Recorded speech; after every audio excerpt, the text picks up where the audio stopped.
Good morning students. R S भगवान की class में सेकंड चैप्टर का जो टॉपिक है नेक्स्ट है ये लघु बीजाणु जनन। लघु बीजाणु जनन कैसे कहेंगे? देखो ये परागकोश है। इस परागकोश के अंदर एक कोशिका होती है, उसका नाम है लघु बीजाणु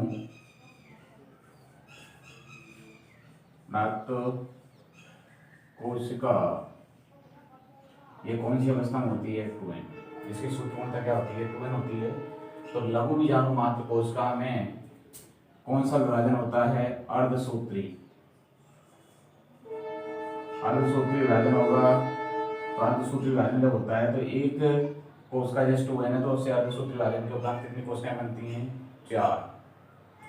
तो इससे कितने लघु बीजाणु बनेंगे? 4 लघु बीजाणु बनते हैं। इस प्रक्रिया को क्या कहते हैं? लघु बीजाणु जनन। देखो परागकोश में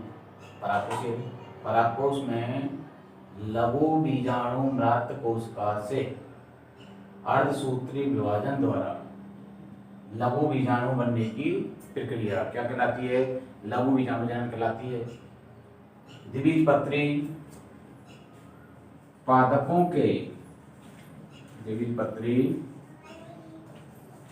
पादपों में लघु बीजाणु जो होता है वो चतुष्क के रूप में होता है। इसके रूप में चतुष्क के रूप में, जबकि एक बीजपत्री पादपों में लघु बीजाणु कैसा होता है? समपार्श्वी होता है।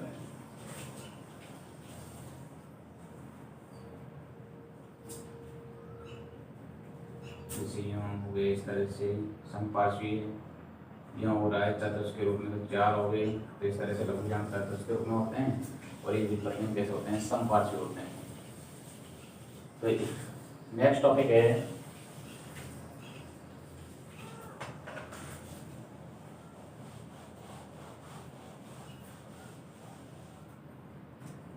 देखो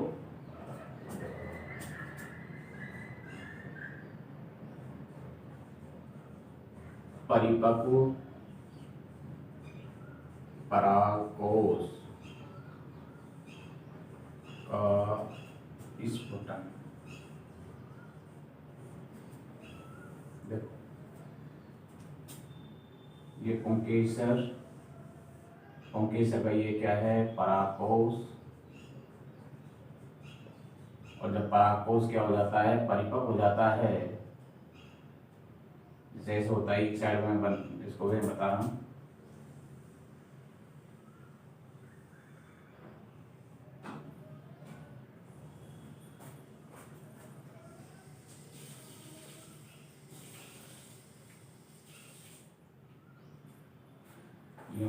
एक परागकोश ये रहा, एक ये रहा। तो परिपक्व परागकोश का फटना क्या कहलाता है? परागकोश का स्फुटन कहलाता है। परागकोश के स्फुटन के समय पर इस परागकोश जैसे परिपक्व हो जाता है, स्फुटन होता है, उस समय पर इसका मध्य परत और टैपिटम तो क्या हो जाते हैं? मध्य परत और अंदर का ये टैपिटम तो नष्ट हो जाते हैं। ये बाह्य त्वचा और ये अंतःस्थिशियम दोनों क्या रह जाते हैं? शेष रह जाते हैं। बाह्य त्वचा और अंतःस्थिशियम शेष रह जाते हैं। अंतःस्थिशियम जो है इसमें क्या है? जल की कमी आने लग जाती है। तो एक तरह से ये सिकुड़ने लग जाता है। सिकुड़ेगा तो एक अंदर खिंचाव होगा। खिंचाव होने से क्या हो जाता है? एक संरचना बन जाती है, उसको कहते हैं ओष्ठ या परागोष्ठ। अब इस ओष्ठ में जो दोनों के परागकोष्ठ थे, एक दूसरे के परागकोष्ठ थे, ये जैसे सिकुड़न होगी तो ये इस तरह से हो जाते हैं और ये क्या बन जाता है? कोष्ठ बन जाता है। और इस कोष्ठ परागकोष्ठ एक ही परागकोश बन जाता है। एक परागकोश से परागकण या लघु बीजाणु बाहर निकल जाते हैं। इसे क्या कहते हैं? परागकोश का स्फुटन कहते हैं। तो देखो एक बार और देखें, जब परागकोश क्या हो जाते हैं, परिपक्व हो जाते हैं, तो उसका क्या हो जाता है, घटना क्या कहलाता है, स्फुटन कहलाता है।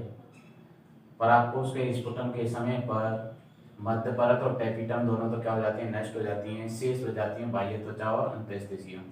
अंतःस्थिशियम में जैसे जैसे परागकोश परिपक्व होता जाता है तो इसके अंदर क्या हो जाता है, जल की कमी होने लग जाती है। जल की कमी होने लग जाती है तो इससे क्या हो जाता है, अंदर सिकुड़न होने लग जाती है। सिकुड़न होगी तो इससे क्या होगा, दोनों जो परागकोश हैं, एक परागकोश में दो कोष्ठ होते हैं, परागकोश दोनों एक ही हो जाते हैं। एक ही होने के बाद में क्या होगा, अंतःस्थिशियम अंदर सिकुड़ने लग जाता है और इसमें परागकोश में क्या बन जाता है, ओष्ठ बन जाता है। और अंततः क्या हो जाता है, ये अंदर खींचने वाला ओष्ठ क्या हो जाता है, एक दूसरे से अलग होने लग जाते हैं। मतलब ओष्ठ एक बड़ा होता जाता है और इससे परागकण क्या हो जाते हैं, मुक्त हो जाते हैं। इसलिए इसको कहते हैं परागकोश का स्फुटन। यदि अपने को डायग्राम बनाना है इसमें, तो कौन सा डायग्राम बनाओगे, कैसे बनाओगे, देखो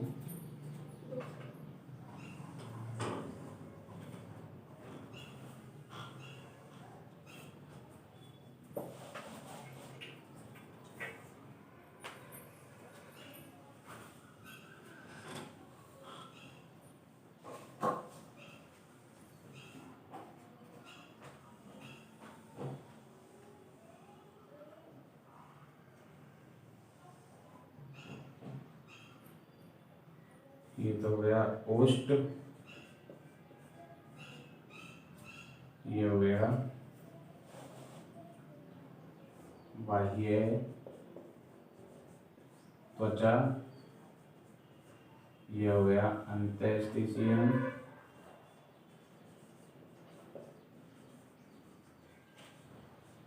और ये इसके अंदर हो गया क्या, परागकण। क्या हो गए,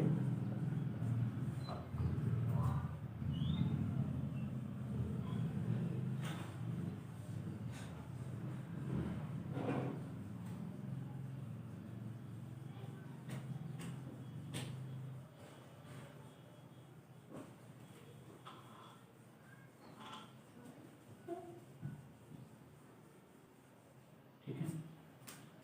तो इस तरह से हम इसका डायग्राम बना सकते हैं, ठीक है। नेक्स्ट टॉपिक देखो,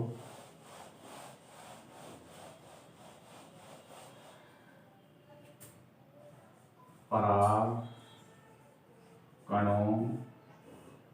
की जीवन,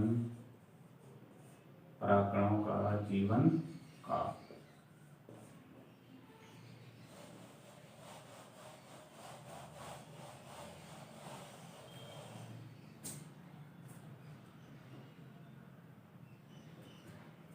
तो परागकणों के जीवन काल बाद में पढ़ेंगे। इससे पहले एक टॉपिक और, परागकण की संरचना। तो परागकण मुक्त हो गए, परागकण के लिए तो उनकी संरचना कैसी होती है, देखो एक परागकण है या लघु बीजाणु की संरचना कैसी होती है, गोलाकार होती है, एक केंद्रीय होता है, अवृत होता है, ठीक है।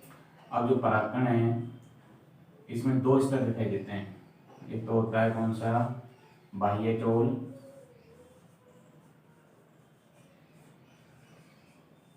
बाह्य चोल, एक दिखता है अंतः चोल।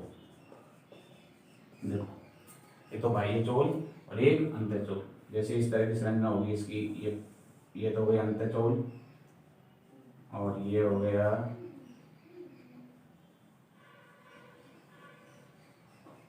बाह्य चोल, ये इसके हो गए तंज। तो ये जो बाह्य है ये बना होता है स्पोरोपोलेनिन, एक रसायन पदार्थ होता है पोलेनिन, जिससे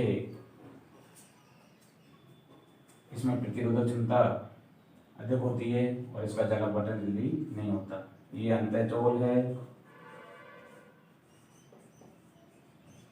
ये बना होता है पेक्टिन व सेलुलोज।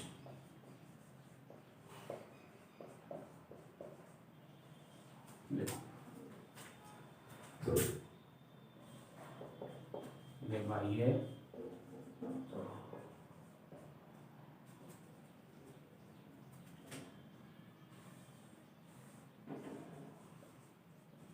हो गया, ये इसमें रिक्तिका हो गई,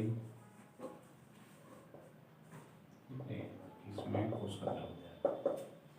तो एक परागकण की संरचना को देखें तो एक परागकण की संरचना में दो स्तर होते हैं, बाह्य चोल और अंतःचोल। बाह्य चोल जो है एक रासायनिक पदार्थ स्पोरोपोलिन का बना होता है। स्पोरोपोलिन एक कठोर भाग होता है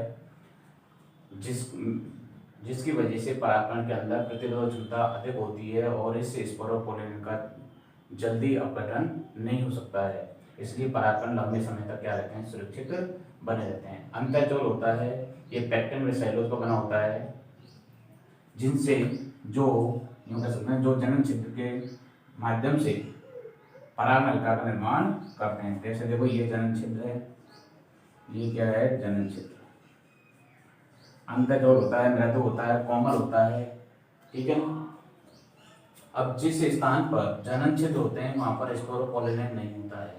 जिस स्थान पर जनन छिद्र होते हैं वहां पर स्पोरोपोलिन का आवरण नहीं होता है। क्यों नहीं होता है? क्योंकि उनसे परागनलिका बाहर निकलती है।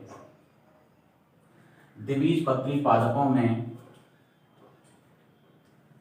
3 जनन छिद्र होते हैं, जबकि एकबीजपत्री पादपों के परागकण में 1 जनन छिद्र होता है। क्योंकि परागकण का जो जैसे परागकण से एक परागनलिका निकलती है, जैसे देखो ये अंतःचोल हो गया, ये बाह्यचोल हो गया, ये इसका जनन छिद्र हो गया।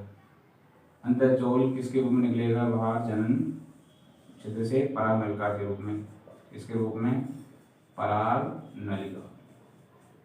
इसके अंदर एक तो कायिक कोशिका और ये कौन सी होती है, जनन कोशिका। जनन वाली है जो जनन करने का काम करती है, कायिक मतलब काया बनाने का काम करती है। इस तरह से परागनलिका इसका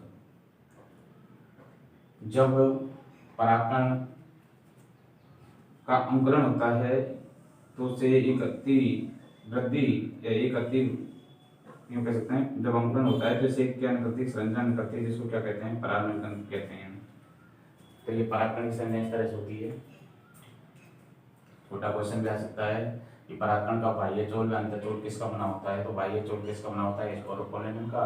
अंतःचोल किसका बना होता है, पेक्टिन व सेलुलोज का। इसमें देखो एक दो ये है कि परागकण होते हैं वो लंबे समय तक सुरक्षित रह सकते हैं। क्यों?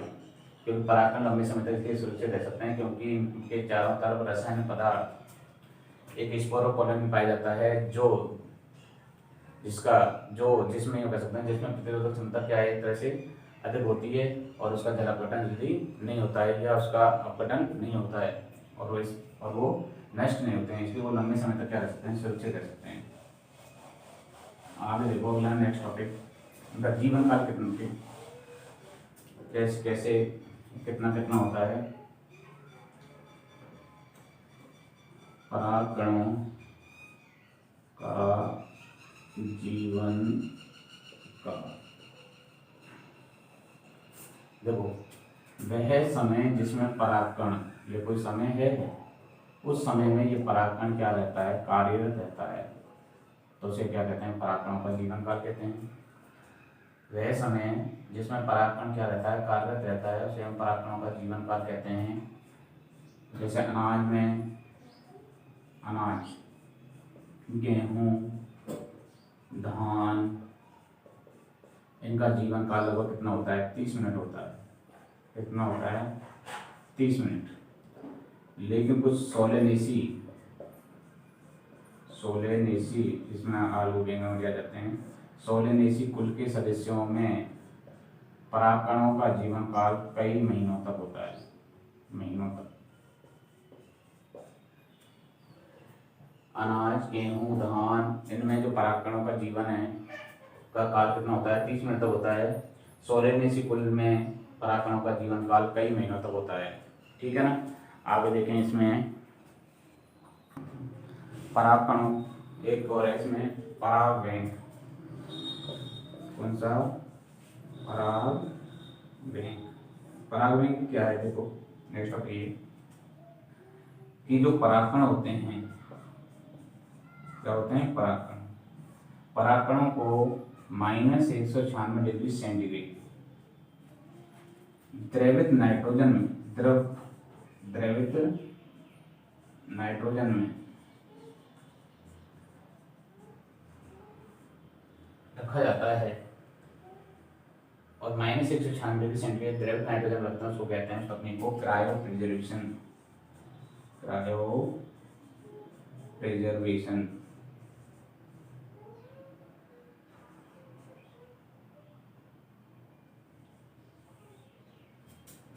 इसको बोलते हैं निम्न ताप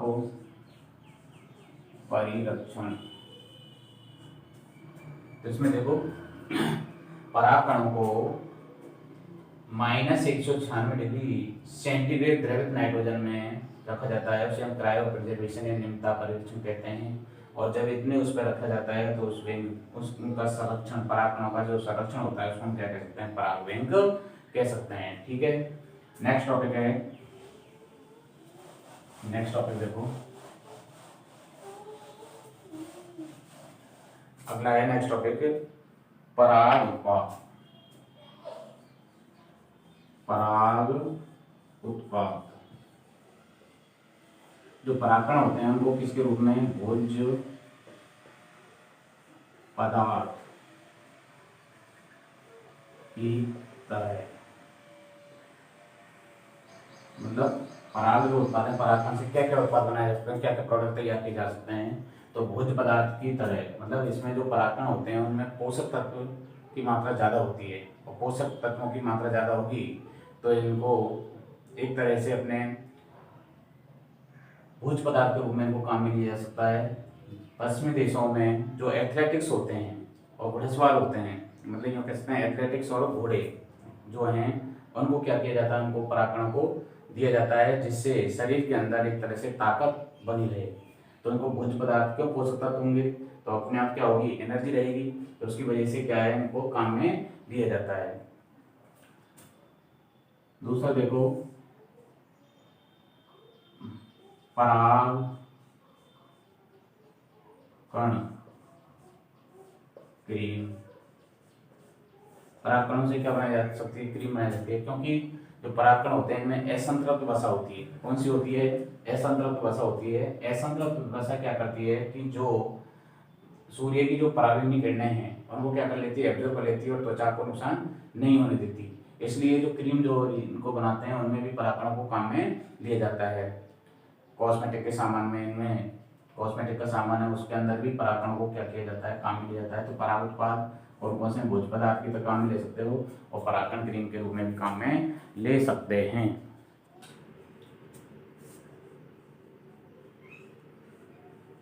पराग उत्पाद देखो, पराग उत्पाद जो होते हैं तो भोज्य जो पराग हैं, पराग भोज्य पदार्थ की पूर्ति के रूप में, और एक परागकण क्रिया। देखो भोज्य पदार्थ के रूप में कैसे काम में लेते हैं? क्योंकि जो परागकण होते हैं उनमें पोषक तत्वों की मात्रा बहुत अधिक होती है। पोषक तत्वों की मात्रा बहुत अधिक होती है तो इनमें असंतृप्त वसा भी होती है। जो पश्चिमी देश हैं वहाँ पर जो दौड़ लगाने वाले जो दौड़ लगाते हैं, जैसे एथलेटिक्स हैं, घोड़े हैं, उनको परागकणों को एक यूँ कह सकते हैं कार्य कुशलता बढ़ाने के लिए दवाई के रूप में क्या किया जाते हैं? इनको प्रयोग करते हैं। परागकण क्रीम, परागकणों में असंतृप्त वसा होती है जिससे सूर्य की जो पराबैंगनी किरणें आ रही हैं उनसे हमें क्या रखती हैं? सुरक्षित रखती हैं। इसलिए जो क्रीम है, इमल्शन है, कॉस्मेटिक का सामान है, उनमें क्या किया जाता है, परागकणों को काम में लिया जाता है, जिससे हमारी त्वचा को मुलायम, जो त्वचा मुलायम है उसको क्या किया जाता है, सुरक्षित रखा जा सकता है। अगला टॉपिक है पोलन किट। कौन सा? Pollen kit. पोलन किट क्या है, ये अलग से टॉपिक है। पोलन किट क्या है कि जो कीटों के द्वारा जो पुष्प परागित होते हैं, कीटों के द्वारा जो पुष्प परागित होते हैं, उनके परागकणों पर एक तेलीय परत होती है। कौन सी परत होती है? तेलीय परत होती है। और तेलीय परत होती है, उसको क्या कहते हैं? Pollen kit. पोलन किट जो है, पोलन किट के कारण परागकणों का रंग, उनका चिड़चिड़ापन, उनमें क्या होती है, विशेष गंध होती है। किसके कारण होती है? पोलन किट के कारण होती है। आगे देखो, पोलन किट का निर्माण करने वाले रासायनिक पदार्थ का संश्लेषण किससे होता है? टेपिटम की कोशिकाओं की तरह होता है। और पोलन किट परागकणों को क्या करता है? संरक्षित करता है, सुरक्षित करता है, क्योंकि पोलन किट होगी तो उसे परागकण क्या रहते हैं? सुरक्षित रहते हैं। नेक्स्ट टॉपिक देखो आगे। नेक्स्ट टॉपिक है अपना नर युग्मकोद्भिद की संरचना। नर युग्मकोद्भिद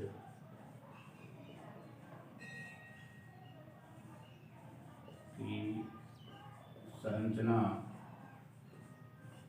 व परिवर्धन।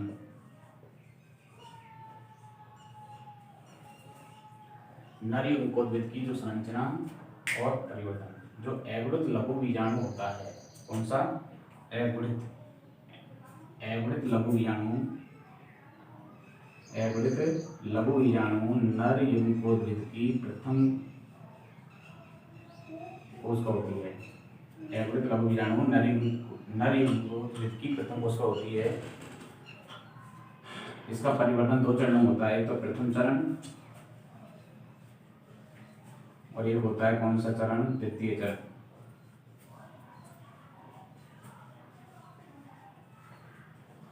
प्रथम चरण जो है वो परागकोश जो होता है, परागकोश के यूं कह सकते हैं, जब परागकण मुक्त नहीं होते उससे पहले ही होता है। कौन सा चरण? प्रथम चरण। इस चरण में क्या होगा कि जो परागकण है, ये परागकण परागकोश में, जैसे ये परागकोश में परागकण है, अनियमित रूप से क्या करेगा? वृद्धि करेगा। आकार व आयतन क्या कर लेता है? वृद्धि कर लेता है। आकार व आयतन में वृद्धि करने के बाद में इसके परागकण के अंदर क्या होता है? समसूत्री विभाजन होता है। कौन सा विभाजन? समसूत्री अंदर, जिसमें एक बड़ी कोशिका बनती है उसको कायिक कोशिका, छोटी कोशिका होती है उसको जनन कोशिका। कायिक कोशिका का आकार बड़ा होता है, जनन कोशिका का आकार छोटा होता है। अब परागकण कैसा होता है? द्विकेंद्रकीय व द्विकोशिकीय अवस्था में हो जाता है। कौन से चरण में? प्रथम चरण में। कायिक कोशिका जो है इसका आकार कैसा है? बड़ा है। कायिक कोशिका का आकार कैसा होता है? बड़ा होता है। और जनन कोशिका का आकार प्रारंभ में लेंस के आकार होता है, लेकिन बाद में अनियमित आकार का हो जाता है, क्रमी रूपी प्रकार का हो जाता है। ठीक है। अब इसमें देखो आगे, कायिक कोशिका है, इससे परागनलिका का निर्माण होता है। किसका होता है? परागनलिका का निर्माण होता है, वो किसके माध्यम से होता है? कायिक कोशिका का होता है। अब बात करते हैं किसकी? द्वितीय चरण की। जब परागण की क्रिया हो जाती है, कौन सी क्रिया? परागण। तो परागण की क्रिया होने के बाद में कौन सा चरण स्टार्ट हो जाता है? द्वितीय चरण। इस समय पर द्वितीय चरण में क्या होगा कि जो कायिक कोशिका है, कौन सी कोशिका? कायिक कोशिका। कायिक कोशिका पर एक तरह से हम कह सकते हैं परागनलिका के रूप में परागनलिका बनाएगी, और इसका जो केंद्रक है कायिक कोशिका का, वो कहाँ जाता है? परागनलिका में जाता है, और क्या हो जाता है? नष्ट हो जाता है। दूसरा जो जनन कोशिका का जो केंद्रक है, ये भी इस परागनलिका में आ जाता है, ये नष्ट हो जाता है, और इसमें विभाजन होकर के इससे कितने? 2 नरयुग्म बन जाते हैं। 2 क्या बन जाते हैं? अचल नरयुग्म बन जाते हैं। अचल नरयुग्मक बन जाते हैं। ये नरयुग्मक क्या करते हैं कि जैसे अपने में कह सकते हैं कि जैसे परागण की क्रिया हो गई, तो परागण की क्रिया होने के बाद में जो परागनलिका है वर्तिका से बीजाणु में होकर के बीजाणु में पहुंच जाती है। तो इनमें से एक नरयुग्मक होता है वो तो अंड कोशिका से संलित हो जाता है, दूसरा नलिग्मुख होता है वो द्रव्य कोशिका से संलित हो जाता है। इस तरह से यूँ कह सकते हैं एक अंकुरित जो परागकण है, एक अंकुरित परागकण के अंदर अंकुरित परागकण में दो अचल नलिग्मक होते हैं और यही नलिग्मूत्र की क्या होती है, एक तरह से कोशिका होती है। यह नलिग्मूत्र को का क्या होता है, विकास हो जाता है कौन से इसमें, जब यह अचल नलिग्मक बन जाते हैं